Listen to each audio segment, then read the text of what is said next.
Maayong gabi Karong adlaw atong gisaulog ang piyesta ni Mama Mary, isip Birhen sa Fatima. Human siya nagpakita ngadto sa tulo ka bata, Lucia, Jacinta, Francisco, didto sa Portugal adtong 1917. Miingon si Kristo, apan ang kawatan muanhi aron lamang pagpangawat, pagpatay ug paglaglag.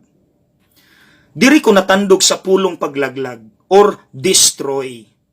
Kaya ako nasakitan. Kay naay mga sekta nga wala nila giila ang papel ni Mama Mary isip inahan sa Dios.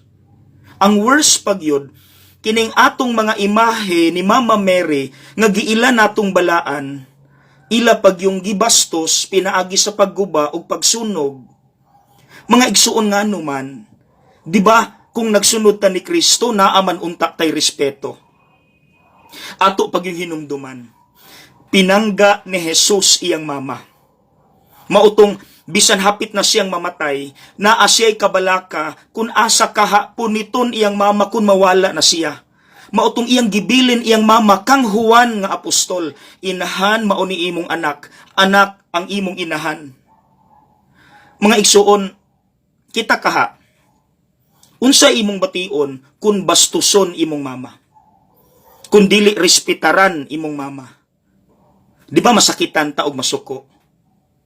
Ang ato kahang Ginoong Hesus, unsa kahay bation kung ang iyang mama atong gibastos, wala girespeto, wala giila o gidaot? Hinaot mga igsuon, kung nagtuutan ni Kristo, then atong tagaan si Mama Mary og espesyal nga lugar, isip inahan ni Jesus atong Dios ug ato siyang tahuron. Okay? God bless.